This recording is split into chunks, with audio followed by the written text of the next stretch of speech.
Hello all, good morning. This is Taslim. We are in part 2, that is same Biographia Literaria, chapter 17. Okay? Chapter 17 என்ன சொல்லியிருக்காருன்றதை பார்ப்போம். Romantic movement. Lyrical ballad starts romantic movement in England with the collaboration of William Wordsworth. Already நம்ம பார்த்தது தான்.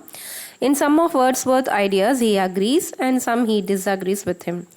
He gave explanation about his views on poetic diction and the usage of rustic language.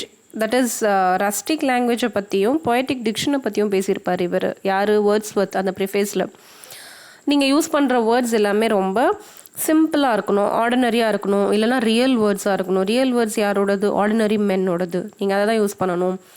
Language வந்து ரஸ்டிக்காக இருக்கணும். Rustic means same, திருப்பி அந்த ordinary people use பண்ணுற ஒரு லாங்குவேஜாக தான் இருக்கணும். வில்லேஜ் பீப்புள் யூஸ் பண்ணுற லாங்குவேஜ் தான் இருக்கணும். அதுதான் ஒரு நல்ல போயட்ரிக் எக்ஸாம்பிள் அப்படின்ற மாதிரி வேர்ட்ஸ்வர்த் சொல்லியிருப்பார். They were in the classical or pseudo-classical or neo-classical age with more restrictions. முன்னாடியே சொன்ன மாதிரி அவங்க இருந்த ஏஜ் வந்து அந்த லாஜிக்கல் ஏஜ் ஆஃப் ரீசன் மாதிரி இருந்துச்சு. எல்லாத்துக்கும் ஏன் எதுக்குன்னு கொஷின் பண்ணி இண்டஸ்ட்ரியலைசேஷனுக்கு இம்பார்ட்டன்ஸ் கொடுக்குற ஏஜ் டைமில் இருந்ததுனால ஃபேக்டை பற்றியும் ரியலை பற்றி தான் கேட்டிருந்தாங்க நிறைய பேர். So in that this new எரா with unbelievable or unimaginable poems or literary works arose which gives you pleasure. So அந்த மாதிரி ஒரு மொமெண்ட்டில் நீங்கள் கொண்டு வந்த அந்த அன்பிலீவபிள் அன்இமேஜினேஷன் போம்ஸ் வந்து ஒரு இன்னோவேட்டிவ் மாதிரி இருந்துச்சு, கொஞ்சம் யூனிக்காக இருந்துச்சு பார்க்குறதுக்கு, அண்ட் அது ரொம்ப ப்ளஷரும் கொடுத்துச்சு. So the people started accepting and appreciating those kind of poems. Okay, Wordsworth talks about poetic diction needs to be reformed. அவர் போகிற போக்கில் ப்ரிஃபேஸில் என்ன சொல்லிட்டு போயிட்டாருன்னா, பொயட்ரியில் யூஸ் பண்ணுற வேர்ட்ஸில் கொஞ்சம் ரிஃபைன் பண்ணணும், ரெஃப்ரெஷ் பண்ணணும். இந்த மாதிரி ரொம்ப டெக்கரேட்டிவாக இருக்கிறது, ஆர்னமெண்டலாக இருக்க வேர்ட்ஸ்லாம் யூஸ் பண்ணக்கூடாதுன்னு சொல்லிட்டு இருப்பார். Need a change in usage of words that should be more simple, more direct. This view was not accepted by Coleridge. ஏன்னா எடுத்தோடனே ரொம்ப சிம்பிளாக இருக்கணும், ரொம்ப டைரெக்டாக இருக்கணும், அதுதான் ஆர்டினரி மேனோட லாங்குவேஜ், நீங்கள் அதை தான் யூஸ் பண்ணணும்னு சொல்கிறீங்க, அதை எப்படிங்க ஒத்துக்க முடியும் அப்படின்ற மாதிரி கால்ரிட்ஜ் அவரோட பாயிண்ட்டை டிஃபெண்ட் பண்ணுறாரு. Wordsworth's idea of poetic language. Wordsworth அப்படி என்ன தான் பொயட்டிக் லாங்குவேஜ் எப்படி இருக்கணும் அப்படின்னு சொல்லியிருக்காருன்னு பார்த்தீங்கன்னா, poetic diction should be a language of men in real life. Common people பேசுவாங்க இல்லையா, அந்த லாங்குவேஜில் தான் பொயட்டிக் லாங்குவேஜும் இருக்கணும், டிக்ஷனும் இருக்கணும். Language of a poet should imitate low and rustic life. நீங்கள் எழுதுறது எல்லாமே ரொம்ப லோவாக இருப்பாங்க இல்லையா பீப்புள், ரஸ்டிக் லைஃப் லீட் பண்ணுவாங்க இல்லையா, அவங்களோட லாங்குவேஜ் மாதிரி தான் அப்படியே இருக்கணும். Coleridge disagrees this above view of Wordsworth. Being as a poet, he can't use low and rustic ordinary language in poems, whereas it is not a mere copy. சரிங்க, ரொம்ப common man பற்றி ரொம்ப common man பேசுகிற மாதிரி தான் உங்கள் போமும் இருக்கணும்னா, அப்புறம் அவனுக்கும் நீங்கள் எழுதுகிற போமுக்கும் என்ன டிஃப்ரென்ஸு? இப்போ நம்ம கொலோக்கியல் சென்னை தமிழ்னு சொல்லுவோம், இந்து தமிழ், மதுரை தமிழ்னு சொல்லுவோம், கோயம்புத்தூர் தமிழ்னு சொல்லுவோம். நீங்கள் அவங்க பேசுகிறது தான் நான் எழுதுவேன் அப்படின்னா அது எல்லாருக்கும் புரியுமான்றது ஃபஸ்ட்டு. அதுக்கப்புறம் உங்களோட போயம் வந்து ஒரு ஸ்பெஷல் க்ரைட்டீரியாவில் இருக்குது அப்படின்னா அங்கேயுமே நீங்கள் போய் காமன் லாங்குவேஜ் தான் யூஸ் பண்ணோன்னா அதுவும் மிஸ்மேட்ச் ஆகிடாதா அப்படின்ற மாதிரி கொஷின் தான் நம்ம கால்ரிட்ஜ் வந்து எழுப்பியிருப்பார். அதாவது the poet should use his knowledge and talent in the place of rude and unpolished manners of the rustic. என்னதான் நீங்கள் ரஸ்டிக் மேனோட லைஃப்பை பற்றியே எழுதுறீங்கன்னே வச்சுக்கோங்க, இல்லைன்னா ரொம்ப ரியல் லைஃப் ஆர்டினரி மேனோட லைஃப்பையும் எழுதுறீங்கன்னாலுமே அவங்கக்கிட்டுமே ஒரு இருக்கிற மாதிரி காட்டாமல் நம்ம போயட்டோட அந்த டேலண்ட்டை அங்கே யூஸ் பண்ணணும் இல்லையா. ஒரு அன்பாலிஷ்டு வேவாக இல்லாமல் பாலிஷ்டு வே ஆஃப் ரைட்டிங் கொடுக்கணும் அப்படின்றது தான் கால்ரிட்ஜோட thought.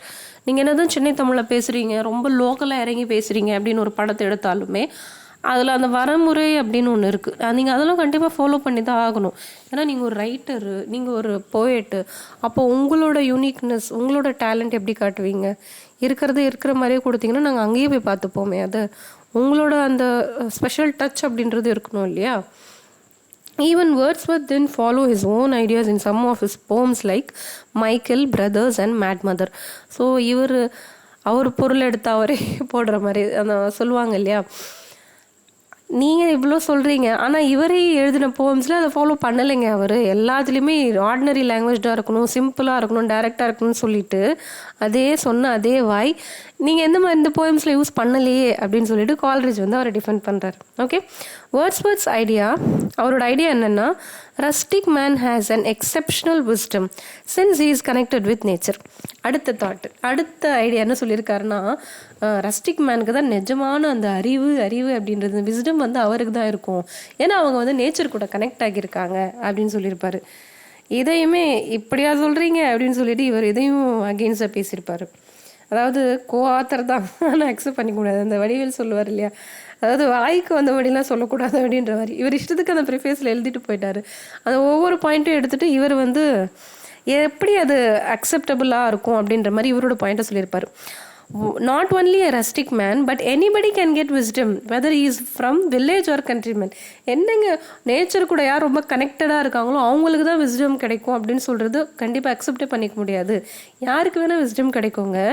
The only need is independence and education. இது ரொம்ப இம்பார்ட்டன்ட். எதுக்கெலாம் ரொம்ப இம்பார்ட்டன்ஸ் கொடுத்தாருன்னு பார்த்தீங்கன்னா, ஒன்று இண்டிபெண்ட்டாக இருக்கணும், நீங்கள் யாருக்கும் ஸ்லேவாவோ இல்லை யாரையும் டிபெண்ட் பண்ணாமல் இருக்கணும். அதுக்கப்புறம் உங்ககிட்ட எஜுகேஷன் இருக்கணும். இந்த ரெண்டு இருந்துச்சுன்னா கண்டிப்பாக உங்களுக்கு விஸ்டம் தானாக வந்துட போகுது. அதாவது நல்ல அறிவு அது வந்துட போகுது. அதுக்கு எதுக்குங்க நீங்கள் நேச்சர் கூட கனெக்டடாக இருக்கணும் அப்படின்ற மாதிரி நம்ம கால்ரிட்ஜ் கேட்பார். If these two are there, anyone can gain wisdom from anywhere. இண்டிபெண்டன்ஸ்க்கு தனியாக என்ன சொல்லியிருக்காருன்னா, எக்கனாமிக் கண்டிஷனை நீங்கள் நல்லா எக்கனாமிக்கலாக வெல்வர்த்தியாக கிங்காக குயினாக இல்லாமலும் ஓரளவுக்கு உங்களுக்கு தேவையான ஒன்று, வர்ஜினியா உல்ஃப் சொன்ன மாதிரி ரூம் ஆஃப் ஒன்ஸ் ஓன், அந்த மாதிரி உங்களுக்குன்னு ஒரு இண்டிபெண்ட் லைஃப் ஸ்டைல் இருந்துச்சுன்னா கண்டிப்பாக நீங்களும் அந்த விஸ்டமை கெயின் பண்ணலாம். Has to work, earn enough money, not too much, but the simplicity, not slavery under anyone. ஸ்லேவாக யாரு கீழேயும் இல்லாமல் அவங்க சொல்கிறது தான் செய்யணுன்ற கட்டத்தில் இல்லாமல் நீங்கள் இண்டிபெண்ட்டாக திங்க் பண்ணுறீங்க, உங்களால் எழுத முடியுது, உங்களால் என்ன நினைக்கிறீங்களோ அதை செய்ய முடியுதுன்னா then you can pursue anything you want. Education, ரெண்டாவது எஜுகேஷன் ரொம்ப இம்பார்ட்டண்ட்டுங்க. Not more knowledge like scholars, அதுக்கு நல்ல டிகிரிலாம் முடிச்சிருக்கணும் அப்படின்றது கிடையாது. ஆனால் கண்டிப்பாக ஒரு பேசிக் எஜுகேஷனாவது ஒரு பர்சன்கிட்ட இருக்கணும். But rustic man at least need basic books like Bible. நீங்கள் ஸ்கூலுக்கு போய் படிக்கணும்னு கிடையாது, அட்லீஸ்ட் பைபிளை பற்றின அறிவாவது உங்களுக்கு இருக்கணும். ஓகேவா? அப்போ அந்த காலகட்டத்தில் பைபிளாவது படிக்க தெரிஞ்ச ஒரு பர்சனாக இருக்கணும் அப்படின்னு சொல்லியிருக்காங்க. Okay, country or nature will not directly give wisdom. நீங்கள் கண்ட்ரியில் இருக்கிறதுனால அங்கேருந்து விஸ்டம் உங்களுக்கு கிடைக்காது. இல்லை நீங்கள் நேச்சர் கூட கனெக்ட் ஆகிருக்கீங்கன்னா அதுலேருந்து உங்களுக்கு கிடைக்காது. Country or nature will not directly give wisdom to the rustic man, but independence and education surely gain wisdom. நீங்கள் எந்த ரெண்டுத்துலேருந்து தான் ஒரு விஸ்டம் எடுத்துக்க முடியும். அதாவது நல்ல கரெக்டான எந்த இடத்துல எப்படி என்ன யூஸ் பண்ணணும் அப்படின்ற ஒரு நல்ல அறிவு எப்போ கிடைக்கும் அப்படின்னா இந்த ரெண்டு உங்ககிட்ட இருந்தால் தான் அப்படின்ற மாதிரி கால்ரிட்ஜ் சொல்லியிருக்காரு. Next, Coleridge ideal poetry as views. இவரை பொறுத்த வரைக்கும் போயட்ரி அப்படின்றது can follow Aristotle's view of poetry. திருப்பியும் சுற்றி வளைச்சி எங்கே போகிறாருன்னு பார்த்தீங்கன்னா, அரிஸ்டாட்டில் என்ன சொல்லியிருக்காரு, போயட்ரினா என்ன எப்படி இருக்கணும், ஒரு என்ன சொன்னார், it's pleases the reader, pleases and pleasure கொடுக்கணுங்க, அதுதாங்க போயட்ரி. அகெயின் அரிஸ்டாட்டில் அவர் தான் எல்லாருமே அக்செப்ட் பண்ணிக்கிறாங்க. Persons shown in poetry must be clothed with generic attributes with the common attribute of the class. அதாவது நீங்கள் எந்த மாதிரி போயம்ஸ்லாம் செலக்ட் பண்ணி எழுதுறீங்களோ அது மாதிரி தான் அதில் வர கேரக்டர்ஸ் வர முடியும். அதை பொறுத்து தான் அவங்களோட டைலாக்ஸும் சரி, அந்த வேர்டு பிக் பண்ணுற டிக்ஷன் எல்லாமே அதை பொறுத்து தான் இருக்கும். இப்போ நீங்கள் கிங் அண்ட் குயினை கதை எடுத்துகிட்டு அவர் ரொம்ப கொச்சையாக இல்லை நார்மல் தமிழில் பேசுனீங்கன்னா உங்களால் அக்செப்ட் பண்ண முடியுமா? அங்கே போயிட்டு நான் நார்மல் ரஸ்டிக் பீப்புள் பேசுகிற லாங்குவேஜ் தான் எடுக்கணும் அப்படின்னா நீங்கள் கிங் அண்ட் குயினும் காட்ட முடியாதுங்க.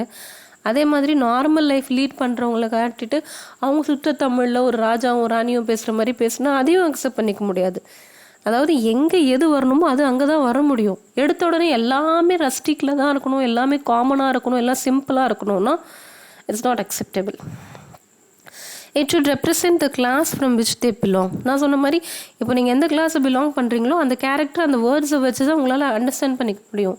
வெறும் அவங்க போட்டிருக்க ட்ரெஸ்ஸோ அந்த பேக் ட்ராப்பையும் தாண்டி அவங்க எப்படி பேசுகிறாங்கன்றதை வச்சு இவங்க எந்த கிளாஸு, நான் சொல்கிறது ஹை கிளாஸ் லோ கிளாஸ் கிடையாது, அந்த பர்டிகுலர் போயமோ இல்லை அந்த பர்டிகுலர் ட்ராமாவோ அவங்க எந்த க்ரைட்டீரியா எந்த கேட்டகரியில் வராங்க அப்படின்றது அவங்க பேசுகிற லாங்குவேஜ் தான் டிசைட் பண்ண போகுது. Okay, for example, Coleridge taken poems from Wordsworth work Michael. So Michael அப்படின்ற ஒர்க் எழுதியிருக்காரு யார்? வேர்ட்ஸ்வர்த். அந்த போயமே எக்ஸாம்பிள் எடுக்கிறாரு.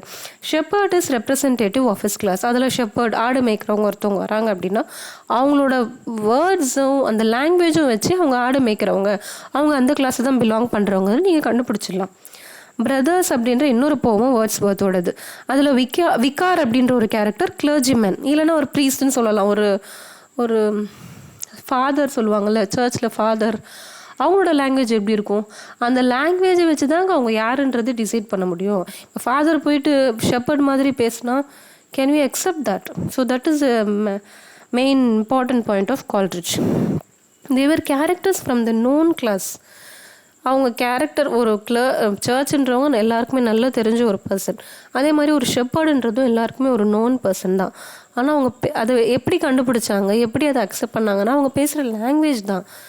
நீங்கள் எல்லாத்துக்குமே ஒரே லாங்குவேஜ், எல்லாத்துக்குமே ஒரே டிக்ஷன் யூஸ் பண்ண முடியாது அப்படின்றது தான் கால்ரிட்ஜோட point. They have representation quality common to their whole class. ஒருத்தர் பேசுகிறத வச்சு கூட வரவங்க எல்லா ஆளுமே காமனாக இவங்கன்னா இப்படி தாங்க பேசுவாங்க. இப்போ ஒரு கேரக்டர் ஒரு படத்தில் காட்டுறாங்கன்னா உடனே அது அவங்க அந்த இதுவில் இருக்கவங்களாம் அப்படி தான் இருப்பாங்க. ஒரு கோர்ட் சீன் காட்டுறாங்க, ஒரு வக்கீல் பேசுகிறாரு, ஒரு ஜட்ஜு பேசுகிறாங்க அப்படின்னா அந்த கோர்ட்டோட டெக்கோரம் அப்படின்றது இப்படி தான் இருக்கும். நம்ம உண்மைக்கு ஒரு கோர்ட்டுக்கு போயிட்டு உட்காந்து பார்க்குறது கிடையாது. ஆனால் அந்த டெக்கோரம் சரி, அவங்களுக்கு கொடுக்குற ரெஸ்பெக்ட் சரி, அந்த கூண்டில் வந்து பேசுகிறவங்க அவங்கள யார் கூப்பிடணும், இது எல்லாமே நம்ம சும்மா ஒரு எக்ஸாம்பிள் வச்சு தானே நாங்கள் பார்க்குறோம். அது எல்லாருக்குமே ஒத்து போகும், எல்லா கோர்ட்டுக்கும் ஒத்து போகும் தானே. அதுதான் இங்கே சொல்கிறாங்க. Common to their whole class, their individual manners, language and circumstances. அவங்க எப்படி மேனரிசமாக நடந்துக்கிறாங்க, எந்த மாதிரி ட்ரெஸ் வியர் பண்ணுறாங்க, இப்போ நீங்கள் அப்ஜெக்ட் பண்ணணுன்னா எப்படி பேசணும், இது எல்லாமே நம்ம ஒரு மூவிலே வச்சு பார்த்துக்கிறோம். இது வரைக்கும் லைஃப்பில் கோர்ட்டுக்கே போனதில்லை, போலீஸ் ஸ்டேஷனுக்கே போனதில்லைனாலும் பை ஜஸ்ட் சிம்ப்ளி வாட்சிங் one clip of some particular movie you can guess எப்படி இருக்கும் அப்படின்றது அது உங்களுக்கு தெரியும். இப்படி தான் இருக்குங்க, சர்ச்னா இப்படி தான் இருக்கும், கோர்ட்னா இப்படி தான் இருக்கும் அப்படின்றது உங்களால் ஜட்ஜ் பண்ண முடியும். அதுதான் நீங்கள் காட்டுற ஒரு view point to the readers. அதில் கொண்டு போய் சிம்பிளாக இருக்கணும்னா எல்லா இடத்துலையும் சிம்பிளாக இருந்தால் பார்க்குறவங்களுக்கு எப்படிங்க டிஃப்ரென்ஷியேட் பண்ண முடியும்? அதுதான் கால்ரிட்ஜோட thought. Next, Wordsworth says, rural people communicate with nature, from which the best parts of language were originally derived. திருப்பி அவர் நேச்சர் போயிட்டுன்னு சொன்னதால நிறைய நேச்சர் கூடவே இறங்கிட்டார். ரஸ்டிக் பீப்புள் எல்லாம் எப்போவுமே அந்த நேச்சர் கூடவே இருக்கிறதுனால அவங்க யூஸ் பண்ணுற லாங்குவேஜ் தான் பெஸ்ட் லாங்குவேஜ் அப்படின்னு ஒரு குண்டை தூக்கி போடுறாரு. Next, thus they communicate their feelings in simple and unelaborated language. So அவங்களோட லாங்குவேஜ் எப்போவுமே சிம்பிளாக தான் இருக்கும். அப்புறம் அன்எலாபரேட்டட், தேவையில்லாத அந்த டெக்கரேஷனு பியூட்டிஃபை பண்ணுறது, எக்ஸ்ட்ரா எலிமெண்ட்ஸ் ஆட் பண்ணுறதெல்லாம் வேண்டாம் அப்படின்ட்டு வேர்ட்ஸ்வர்த் சொல்லியிருக்காரு. கால்ரிட்ஜ் இதுக்கு என்ன ரிப்ளை பண்ணியிருக்காருன்னா, if we poets purify rustic language from all the grossness and connect the grammar, then it will not be different from the language of other men. ஒரு வேளை நாங்கள் அதை பியூரிஃபை பண்ணலைன்னா அதில் இருக்க கொஞ்சம் அந்த ரொம்ப கடினமான அக்செப்ட் பண்ணிக்க முடியாத அந்த வேர்ட்ஸ் எல்லாம் பொறுக்கி எடுத்துகிட்டு கொஞ்சம் அதை சிம்பிளிஃபை கொஞ்சம் அந்த ஆர்னமெண்டெல்லாம் மாற்றினா மட்டும்தான் அது ஒரு நல்ல லாங்குவேஜாக இருக்கும். அவங்க எப்படி பேசுகிறாங்களோ அதையே நானும் அப்படியே ப்ரொஜெக்ட் பண்ணுறேன் அப்படின்னா அது எல்லாருக்குமே காமன் லாங்குவேஜ் ஆகிடும் இல்லையா? உங்களோட இண்டிவிஜுவாலிட்டி நீங்கள் அதை காட்டலை. So the language becomes common to all. Okay, Coleridge also accepts the rustic person usually interested in conveying simple ideas, while the educated man seeks to convey more complex connections between the terms. So ஒரு normal person, ஒரு ordinary man வந்து லைஃப்பை எப்படி பார்க்குறாங்கன்னு ரொம்ப சிம்பிளாக பார்ப்பாங்க. ஒரு விஷயத்த டைரெக்டாக எப்படி பார்க்குறவங்களோ அப்படி தான் பார்ப்பாங்க. ஆனால் அதே சிம்பிளான விஷயத்த எப்படி இன்னொரு கண்ணோட்டத்தில் பார்க்கணும் அப்படின்றத கற்றுக் கொடுக்கறது தான் போயிட்டு. ஆமாம் தானே? இப்போ நார்மலாக நம்ம ஏதாவது ஒரு மூவி பார்க்குறோன்னு வச்சுக்கோங்களேன். ஒரு எக்ஸாம்பிள், அந்த ஜெய்பீம் படத்தில் சூர்யா வந்து ரொம்ப இன்டெப்த்தாக இறங்கி நிறைய விஷயங்கள் பேசியிருப்பார். இது வரைக்கும் நமக்கு தெரியாத ஒன்று, இப்படி கூட நடக்குதா, அந்த கீழ் ஜாதியை சேர்ந்த மக்களை மட்டும் பிக் பண்ணி எடுத்து அவங்க செய்யாத தப்புக்கு அவங்களுக்கு தண்டனை கொடுக்கறது, இதெல்லாம் உண்மைக்குமே நடக்குதா அப்படின்றத படத்தில் பார்த்தா தெரிஞ்சுக்கிறோம். நார்மலாக அவங்க என்ன இருக்காங்க, அவங்க பாட்டு அவங்க லைஃப் ஸ்டைல் வாழ்கிறாங்க அப்படின்ற கண்ணோட்டத்தோட தான் நம்மளோட வியூ பாயிண்ட் இருந்துச்சு. ஆனால் இவங்களுக்கும் கூட இவ்வளோ கஷ்டங்கள் இருக்கா அப்படின்றது அந்த மூவி தான் நம்மளுக்கு எடுத்து காட்டுச்சு. ஆமாம் தானே? ஸோ ஒரு போயட்டுக்கு தாங்க அந்த அந்த அந்த காம்ப்ளெக்ஸ் கனெக்ஷன் லைஃப் கூட கனெக்ட் ஆகியிருக்கிறது அந்த போயட்டால் தான் காட்ட முடியும். நார்மலான பர்சன்லாம் இந்த அளவுக்கு இந்த ஆங்கிளில் இந்த விஷயத்தை பார்க்க முடியுமா அப்படின்றது it's a very big question mark. The best part of human language is derived from the reflection on the acts of the mind itself. Imagination is important, hence education is also important. உனக்கு நல்லா imagine பண்ண வருது, நல்ல talent இருக்குது அப்படின்னா எங்கேயோ ஒரு இடத்துல நீ நல்லா படிச்சிருக்கேன்னு கூட அர்த்தம். எஜுகேஷன் உங்களுக்கு நல்லா இருக்குன்னா நீங்கள் ஒரு சின்ன விஷயத்தையும் வேறு வேறு ஆங்கிளில் பார்ப்பீங்க. சின்ன விஷயமா இப்போ நான் நிறைய டேரக்டர்ஸ் எடுத்துக்கோங்க, நிறைய பாட்டு முத்துக்குமாரோட லைன்ஸ்லாம் பார்த்தீங்கன்னா வேறு லெவலில் இருக்கும் நிஜமாவே. ஸோ அதெல்லாம் உங்களுக்கு கற்றுக் கொடுக்குறது எஜுகேஷன் தான். நீங்கள் நார்மலாக ஒரு ஊரில் இருக்க ஒரு படிக்காதவங்க, இப்போ யாருமே படிக்காமல் இல்லை, அப்படி யார்கிட்ட பேசுகிற அந்த கான்வர்சேஷனும் சரி, ஒரு நல்ல ஒரு படித்த ஒரு பர்சன்கிட்ட பேசுகிற அவங்களோட வியூ பாயிண்ட்டும் சரி டிஃப்ரெண்ட்டாக இருக்கும். சும்மா எல்லாத்தையும் நம்பிட்டு மூட நம்பிக்கையாக இருக்கிறதெல்லாம் இது கிடையாது. அதே மாதிரி லாஜிக்காக எடுத்துக்கிற இடத்துல எப்படி லாஜிக்காக எடுத்துக்கணும், இந்த விஷயத்தை எப்படி யோசிக்கலாம் அப்படின்னு யோசிக்க வைக்கிறது உங்களை எது அப்படின்னு பார்த்தீங்கன்னா எஜுகேஷன் தான் அப்படின்னு அப்போவே நமக்கு ஆல்ரெடி சொல்லிட்டு போயிருக்காரு. There is no place for imagination in the consciousness of an uneducated man. Imagination வேறு அந்த யூனிக்காக இமேஜின் பண்ணுறது, இமேஜினேஷன்லேயே டேலண்ட் எல்லாம் வெளிக்கொண்டு வர்றது அப்படின்றது ஒரு எஜுகேட்டட் மேனால தான் கொண்டு வர முடியும். நீங்கள் அன்எஜுகேட்டடாக இருந்தீங்கன்னா அதெல்லாம் உங்களுக்கு வராது அப்படின்ற மாதிரி காலேஜ் சொல்லியிருக்காரு. Finally Coleridge stands against the use of the word real. இப்போ நிறைய 2 விஷயம் வேர்ட்ஸ் சொன்னதாக வராக்கின்னு சொல்லிட்டாரு. 3வது விஷயம் ரியல் அப்படின்றாரு. உண்மையான லாங்குவேஜ் யூஸ் பண்ணுங்கப்பா அப்படின்னு. எது உண்மையான லாங்குவேஜ், எது பொய்யான லாங்குவேஜ் நீங்கள் எப்படிங்க சொல்கிறீங்க அப்படின்ட்டு again Coleridge is asking question here. He has used this term few times in his preface. நிறைய டைம் இந்த ரியல்னு யூஸ் பண்ணிட்டார். எப்படி நீங்கள் ரியல்னு சொல்கிறேன் அப்படின்ற மாதிரி இவர் கொஷின் கேட்குறாரு. Every man's language varies due to many reasons, to individual properties of the class he belongs to and words, phrases of universal use. இப்போது அகெயின் ஒரு இடத்துல இருக்கவங்களுக்கு ஒரு லைஃப் ஸ்டைல் இருக்கும், ஒரு ஸ்லாங் இருக்கும், ஒரு வார்த்தைக்கு உங்கள் ஊரில் வேறு மீனிங் இருக்கும், வேறு ஊரில் வேறு மீனிங் இருக்கும். அதெல்லாம் எடுத்துகிட்டு போய் இதுதான் ரியல் லாங்குவேஜ்னு எந்த லாங்குவேஜுக்கு நீங்கள் லேபிள் கொடுப்பீங்க? எந்த லாங்குவேஜுமே ரியல் கிடையாது அப்படின்றார் அவர். சரிங்களா? எல்லாமே அவங்கவுங்க இடத்துக்கு பிறக்கும், அது ஒரு லாங்குவேஜ், அவ்வளோதான். இப்போ நம்மளே தமிழ், ஓகே, தமிழ் மூத்த மொழி பல வருஷத்துக்கு முன்னாடி வந்துச்சு. அந்த தமிழ்லேயே யூஸ் பண்ணுற வேர்ட்ஸ் டிஃப்ரெண்ட்டாக இருக்குதான். ஓகேவா? ஸோ இதுதான் ரியல், இதுதான் தப்பு, இதுதான் கரெக்டுன்னு நீங்கள் லாங்குவேஜில் எதையுமே டிட்டர்மைன் பண்ண முடியாதுங்க. அதாவது அவங்கவுங்க ப்ராப்பர்ட்டிஸுக்கு ஏற்ற மாதிரி அவங்கவுங்க ஃபேமிலி எதை பிலாங் பண்ணியிருக்கு, அவங்க எந்த மாதிரி ஒரு சுச்சுவேஷனில் வந்திருக்காங்க, அவங்க யூஸ் பண்ணுற வேர்ட்ஸ் அவங்களுக்கு. எப்படி நீங்கள் இதுதான் ரியல் லாங்குவேஜ், அந்த ரியல் லாங்குவேஜ் எடுத்து போயம் எழுதுங்கன்னு எப்படி நீங்கள் சொல்லலாம்? That is the question. The word real should be substituted with ordinary or linguere communis. நீங்கள் அது ரியலுன்னு போடாமல் வேறு வேர்டு வேணால் சப்ஸ்டியூஷனாக யூஸ் பண்ணியிருக்கலாம். ஒன்று ஆர்டினரின்னு போட்டிருக்கலாம், இல்லைனா லிங்வேர் கம்யூனிஸ், அதாவது அந்த லாங்குவேஜுக்கு இன்னொரு பேர் வரும் இல்லையா, லிங்விஸ் கம்யூனிஸ், அதாவது ஒரு டைப்பில் இருக்க பர்சன் ஒரு லிங்விஸ்டிக் வேர்ட்ஸை யூஸ் பண்ணுவாங்க. ஸோ அது மாதிரி கொடுத்துருக்கலாம்.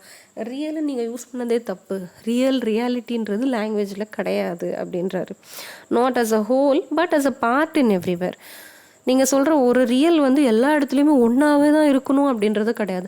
ஆனால் ஒரு பார்ட்டுக்கு வேணால் எடுத்துக்கலாம், இந்த பார்ட்டில் இதுதாங்க ரியல் லாங்குவேஜ் அப்படின்னு சொல்லியிருக்காரு. So that's all about a real word. Okay, I hope this also so clear to you people. We'll meet in the next literary criticism class. Thank you.